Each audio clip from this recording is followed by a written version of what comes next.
안녕하세요 여러분, konnichiwa. 가벼운 일본어의 김명주입니다. 오늘은요 저와 함께하는 네 번째 시간인데요. 우리 4강에서는요 일본어의 문자와 발음 네 번째 시간으로 문자를 배우는 마지막 시간입니다. 문자만 계속해서 배우시느라 여러분들 많이 지치셨죠? 오늘이 마지막 시간이니까요 마지막까지 끝까지 힘내서 열심히 해주셨으면 좋겠습니다. 그러면 4강 시작해보도록 할게요. 4강에서는요 오늘 반타금 먼저 배워볼 건데요. 우리 저번 시간 3강에서 타금 배웠던 거 기억하시나요? 그렇죠. 원래 있던 히라가나에 점 2개를 붙여서 소리가 탁해졌을 때 타금이라고 했습니다. 오늘은요 원래 있던 히라가나 글자에 작은 동그라미를 붙여서 소리가 조금 더 세지고 조금 더 통통 튀는 소리가 나는 반타금을 같이 배워보도록 할 거예요. 자, 다행히도요 우리 반타금은 딱 한 행밖에 없습니다. 원래 있던 하행에 작은 동그라미를 붙여서 파행이라고 하는데요. 이 표에서 보시면 여기죠. 파행. 우리 지금부터 배워보도록 할게요. 파행에는요 5가지 글자가 있습니다. 파, 피, 푸, 페, 포 5가지로 구성되어 있고요. 자, 한 글자씩 보면요 원래 있던 하에 동그라미가 붙어서 발음은 파로 바뀝니다. 써주실 때는요 하, 그 글자 그대로에 작게 동그라미 붙여주시면 되고요. 파가 들어가는 일본어 단어는요 방, 발음이 비슷하죠? 빵이라는 뜻입니다. 같이 읽어볼게요. 방, 방. 네, 좋습니다. 자, 파행의 두 번째 글자 피인데요. 피라는 글자에 그대로 붙여주시면 되고요. 쓰실 때도 어렵지 않으시겠죠? 히라는 글자에 그대로 작은 동그라미 붙여주시면 됩니다.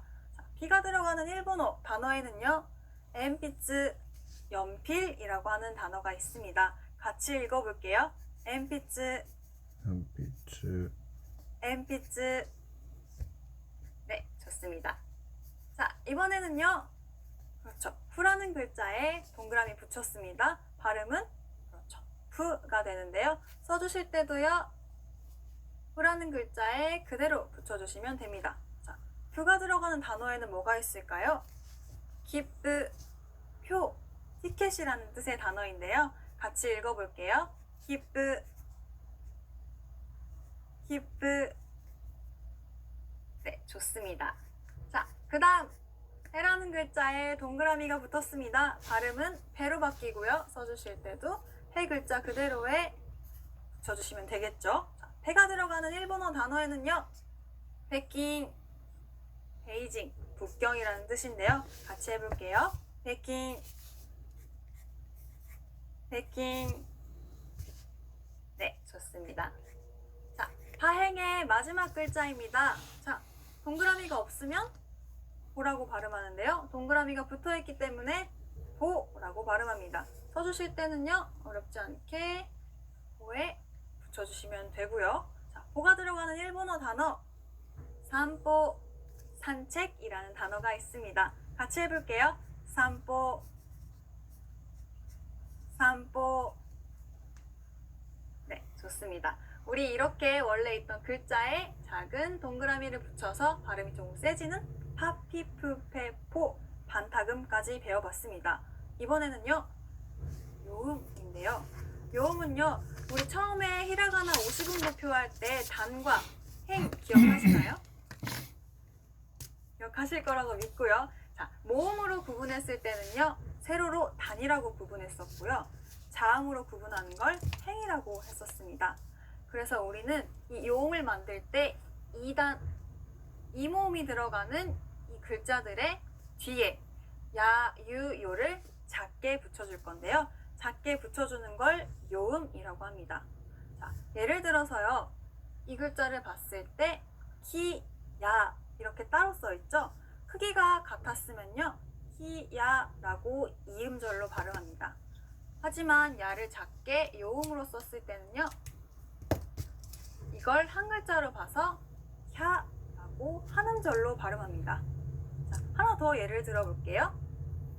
자, 이 글자를 봤을 때 히에 유가 붙었습니다. 그러면요 히유라고 발음하는 게 아니라 작게 붙었기 때문에 한 음절로 휴 라고 발음해 주시면 됩니다. 여러분들 어렵지 않으시죠? 자, 바로 살펴볼게요. 자, 예를 들어서요. 이 글자 시에 작게 요가 붙었습니다. 발음 어떻게 될까요? 그렇죠. 시요가 아니라 쇼가 됩니다. 이렇게 야, 유, 요를 2단 글자 뒤에 작게 붙여주는 걸 요음이라고 합니다. 소금 같이 배워보도록 하겠습니다. 소금은요, 우리 이 글자 스라는 글자였죠? 스라는 글자를 작게 쓰는 걸 소금이라고 합니다. 이 글자를 발음할 때는요, 이 글자 뒤에 어떤 자음이 오느냐에 따라서 그 자음에 영향을 받아서 발음이 조금씩 달라집니다. 하지만 대체적으로 기역 받침, 시옷 받침, 이읍 받침처럼 소리가 나는데요. 잠시 숨을 멈추는 듯한 느낌으로 요령을 가지고 발음하시면 될 것 같습니다. 자, 카행 앞에 왔을 때는요, 기역 받침처럼 소리가 나는데요. 예를 들어서 일본어 단어 일기를 읽을 때는요, 니끼라고 읽는데요. 자, 키는 카행이죠. 카행 앞에 왔기 때문에 기역 받침처럼 소리가 납니다. 자, 같이 읽어볼게요. 니끼, 니끼. 네, 좋습니다.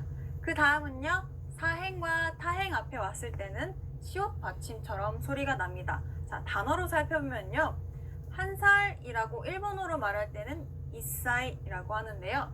자, 사행 앞에 스가 왔기 때문에 사의 영향을 받아서 시옷 받침처럼 발음이 납니다. 자, 한번 따라해 볼게요. 이사이, 이사이. 네, 좋습니다. 이번에는요, 토라는 글자 타행이었죠. 타행 앞에 왔을 때도 시옷 받침처럼 소리가 납니다. 자, 나또는요, 일본어로 해도 나또 그대로인데요. 자, 타행 앞에 왔기 때문에 시옷 받침으로 해주시는 거 주의하면서 같이 한번 따라해 볼게요. 나또, 나또. 네, 좋습니다. 그 다음은요, 파행 앞에 왔을 때는 비읍 받침처럼 소리가 납니다. 뒤에 어떤 자음이 오느냐에 따라서 이 초금의 발음이 바뀐다고 했었죠. 자, 키프, 표라는 단어는요, 그 입술이 모였다가 발음이 나기 때문에 받침도 비읍 받침처럼 소리가 납니다. 자, 같이 따라해 볼게요. 키프, 키프. 네, 좋습니다. 이렇게 초금은 뒤에 오는 자음에 따라서 발음이 달라진다는 것 꼭 기억해 주세요. 이번에는요, 발음이라고 하는 응이라는 글자입니다. 우리 히라가나 배울 때 이 글자 반드시 단어의 앞에 올 수 없고 중간이나 뒤에만 붙는다고 했었는데요. 이 글자는요, 우리말에서 받침과 같은 역할을 하는데요. 주로 이응 받침, 이응 받침, 이응 받침 또는 니은과 이응 그 사이에 애매한 발음이 나기도 합니다. 자, 단어를 보면서 설명하는 게 더 알기 쉬울 것 같은데요. 자, 니은 발음으로 소리 날 때는요, 사, 자, 타, 나, 나, 나행, 알파요. 자, 니은 발음으로 소리 날 때는요, 사, 자, 타, 나, 나, 나행, 앞에 올 때입니다. 자, 이 행들, 나는요, 사, 자, 타, 나, 나, 나행 앞에 올 때입니다. 자, 이 행들 앞에 응이라는 글자가 왔을 때는요, 니은 받침처럼 소리가 나는데요. 예를 들어서 선택이라고 하는 일본어 단어는요, 센타쿠라고 읽습니다. 자, 니은 받침처럼 들리시나요? 같이 한번 따라해 볼게요. 센타쿠, 센타쿠. 네, 좋습니다. 자, 이번에는요, 한자라고 하는 일본어 단어, 자, 응 뒤에 지라고 하는 사행의 글자가 왔죠? 그랬을 때도 니은 받침처럼 소리가 납니다. 한번 따라해 볼게요. 간지, 간지. 네, 잘하셨어요. 자, 이번에는요, 간단하다 할 때 간단인데요. 일본어로 읽었을 때는 간단이라고 합니다. 따라해 볼게요. 간단, 간단. 네, 다 니은 받침으로 소리 나고 있죠? 자, 이번에는요, 문제라고 하는 일본어 단어는요, 몬다이라고 합니다. 따라해 볼게요. 몬다이, 몬다이. 네, 좋습니다. 이 글자들 이행 앞에 왔을 때는 니은 받침으로 소리 난다는 거 기억해 주시고요. 자, 또 하나 계속해서 보자면 안내라고 하는 건 일본어로 했을 때 안나이라고 합니다. 따라해 볼게요. 안나이, 안나이. 이응 받침으로 소리 나고 있죠? 자, 신뢰는요, 일본어로 신라이라고 합니다. 따라할게요. 신라이, 신라이. 좋습니다. 이렇게 다 니은 받침으로 소리 나고 있어요. 또 미음 받침으로 소리 날 때는요, 마행, 바행, 파행입니다. 자, 입술이 붙었다 소리 나는 친구들 앞에 올 때는요, 미음 받침으로 소리 나는데요. 자, 예를 들어서요, 삼치라고 하는 생선은요, 일본어로 산마라고 합니다. 따라할게요. 산마, 산마. 네, 좋아요. 자, 신문을 일본어로 읽을 때는요, 신분이라고 합니다. 따라할게요. 신분, 신분. 네, 좋습니다. 자, 산책은요, 우리 한번 배웠던 단어인데요, 산보라고 하죠. 따라할게요. 산보, 산보. 좋습니다. 우리 이렇게 마, 바, 파행 앞에 올 때는 이응 받침처럼 소리 난다는 거 기억해 주시고요. 자, 이번에는요, 이응 받침처럼 소리가 날 때인데요, 가행과 가행 앞에 올 때는 이응 받침처럼 소리가 납니다. 자, 한국이라고 하는 단어는요, 한국이라고 하는데요, 조금 이응처럼 들리시나요? 따라해 볼게요. 한국이, 한국이. 네, 좋습니다. 자, 만화라고 하는 일본어 단어, 여러분들 이 단어도 많이 들어보셨을 것 같은데, 망가라고 합니다. 따라할게요. 망가, 망가. 네, 좋습니다. 그 다음은요, 니은과 이응의 중간 발음이에요. 어떻게 들었을 때는 니은처럼 들릴 때도 있고 이응처럼 들릴 때도 있는데요. 이 글자들 아행, 하행, 야행, 와행 앞에 왔을 때, 이 글자들 아행, 하행, 야행, 와행 앞에 왔을 때, 그리고 응이 단어의 맨 마지막에 왔을 때는 니은과 이응의 중간 발음으로 소리 납니다. 자, 예를 들어서 연애라고 하는 단어恋愛라고 하는데요. 따라해 볼게요. 恋愛, 恋愛. 네, 좋습니다. 자, 서점이라고 하는 단어는요, 홍야라고 있습니다. 따라할게요. 홍야, 홍야. 네, 니은과 이응의 그 중간 발음으로 꼭 해주시면 되고요. 자, 전화라는 일본어는요, 댕화라고 합니다. 따라할게요. 댕화, 댕화. 네, 좋습니다. 어묵은요, 이것도 한국에서 자주 쓰이는 표현이죠. 오뎅이라고 하는데요. 같이 해볼게요. 오뎅, 오뎅. 네, 좋습니다. 이렇게 이 행들 앞에 왔을 때는요, 니은과 이응의 중간 발음으로 소리가 납니다. 장음 배워볼 건데요. 장음은요, 말 그대로 발음을 길게 해주는 걸 말합니다. 일본어는요, 장음인지 아닌지에 따라서 단어의 뜻이 달라지기 때문에 꼭 길게 해주셔야 할 때는 길게 발음을 해주셔야 되는데요. 자, 예를 들어서요. 자, 아단 뒤에 아가 올 때는요, 이 앞에 글자의 모음을 그대로 늘려줍니다. 자, 봤을 때요, 어머니라고 하는 일본어 단어는요, 오카아상이라고 읽는 게 아니라 오카상이라고 카를 길게 발음해줍니다. 한번 따라해 볼게요. 오카상, 오카상. 네, 좋습니다. 꼭 길게 연결시켜 주셔야 되고요. 자, 2단 뒤에 이가 올 때도 그대로 길게 발음을 해주시면 됩니다. 자, 오빠, 형이라는 단어는요, 오니이상이 아니라 오니상, 이렇게 니를 길게 늘려주시면 됩니다. 자, 발음 연습 같이 해볼게요. 오니상, 오니상. 네, 좋습니다. 꼭 충분히 이 음절 그대로 니를 늘려주시면 되고요. 자, 우단 뒤에 우가 올 때도 앞에 그 발음을 그대로 늘려줍니다. 자, 이유라고 하는 일본어 단어는요, 리유라고 하는데요. 자, 유우라고 따로따로 읽어주는 게 아니라 유를 그대로 늘려줍니다. 자, 따라해볼게요. 리유, 리유. 네, 좋습니다. 자, 공기는요, 늘려주시면 됩니다. 따라해볼게요. 쿠기, 쿠기. 네, 좋습니다. 자, 이번에는요, 에단 뒤에 에가 올 때, 그리고 에단 뒤에 이가 올 때도 에 발음을 그대로 늘려주는데요. 자, 언니, 누나라는 뜻은요, 오네상이라고 합니다. 따라할게요. 오네상, 오네상. 네, 꼭 길게 늘려주시는 거 포인트 기억해 주시고요. 자, 선생님이라고 하는 일본어 단어, 에단 뒤에 그대로 이가 왔습니다. 그러면 센세이가 아니라 센세라고 길게 발음해줘야 되겠죠? 따라해볼게요. 센세, 센세.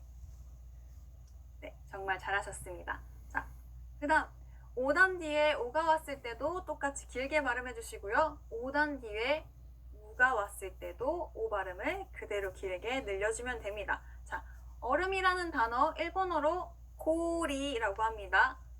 길게 늘려주시면서 발음 연습해 볼게요. 코리, 코리. 좋습니다. 자, 포도는요 일본어로 무도라고 합니다. 무도, 우가 아니라요. 무도도 그대로 늘려주시면 되는데요. 같이 해볼게요. 무도, 무도. 네, 정말 잘하셨습니다. 자, 이번에는요 우리 가타카나인데요. 가타카나를 장음으로 할 때는요 그대로 길게 늘려주는 표시를 하면 되는데요. 케이크라는 단어 일본어로 쓸 때는요 외래어기 때문에 당연히 히라가나가 아니라 가타카나로 써야 되겠죠. 자, 그래서 케이크 중간에 쭉 늘려주시는 거 꼭 써주셔야 됩니다. 발음 연습해 볼게요. 케이크, 케이크. 네, 좋습니다. 자, 맥주라고 하는 일본어 단어는요 미르입니다. 중간에 장음이 들어가는데요. 장음이 없이 비루라고 하면요 빌딩이라는 뜻의 단어가 됩니다. 그렇기 때문에 꼭 맥주를 얘기할 때는 중간에 장음으로 길게 늘려서 발음을 해주셔야 되는데요. 같이 연습해 볼게요. 비르, 비르. 네, 이렇게 해서 일본어의 문자와 발음 배워봤고요. 지금부터는요 일본어로 할 수 있는 간단한 인사말 배워보도록 하겠습니다. 우리나라에서는요 시간에 상관없이 누군가를 만났을 때 안녕하세요 라고 하는데요. 일본에서는 시간에 따라서 사용하는 인사말이 조금 달라집니다. 자, 오전 시간대에 만났을 때는요 여기 나와 있는 것처럼 오하요 고자이마스 라고 하는데요. 같이 따라해 볼게요. 오하요 고자이마스. 한 번 더 천천히 해볼게요. 오하요 고자이마스. 네, 좀 길지만 오전에 만났을 때는 오하요 고자이마스 라고 인사를 합니다. 자, 낮 시간대, 점심시간에 만났을 때는요 곤니치와 라고 인사를 합니다. 자, 따라해볼게요. 곤니치와, 곤니치와. 네, 좋습니다. 우리 분명히 이 글자 하라고 배웠는데요. 인사말로 쓰일 때는요 하 발음이 아니라 와라고 발음한다는 거 기억해 주시고요. 인사말로 얘기할 때는 곤니치와 라고 한다는 거 기억해 주시면 좋겠습니다. 자, 그러면요 저녁에 만났을 때는 어떻게 인사할까요? 저녁에 만났을 때는 곤방와 라고 합니다. 따라해 볼게요. 곤방와, 곤방와. 네, 좋습니다. 이것도 역시 인사말로 할 때는 하 발음이 아니라 와 발음으로 한다는 거 기억해 주시고요. 자, 누군가를 처음 만났을 때 하는 인사는요 하지메마시테 라고 합니다. 따라해 볼게요. 하지메마시테, 하지메마시테. 네, 좋습니다. 이렇게 처음 만났을 때는 하지메마시테 사용해서 인사할 수 있겠죠. 자, 헤어질 때는요 일본에서는 수고하셨습니다 라는 말을 헤어질 때 많이 사용합니다. 자, 천천히 따라해 볼게요. 오츠카레사마 데시타, 오츠카레사마 데시타. 네, 좋습니다. 그래서 수고하셨습니다 하고 헤어질 때 인사를 할 수 있었고요. 자, 이번에는요 어떤 장소에서 내가 먼저 떠날 때는요 먼저 실례하겠습니다 라고 인사를 합니다. 주로 회사에서 많이 사용하기도 하는데요. 따라해 볼게요. 오사키니 시츠레이시마스. 한 번 더. 오사키니 시츠레이시마스. 먼저 헤어질 때는 먼저 실례하겠습니다 라고 인사할 수 있습니다. 이번에는요, 사과할 때 미안합니다 라는 표현, 여러분들 익숙한 표현이죠.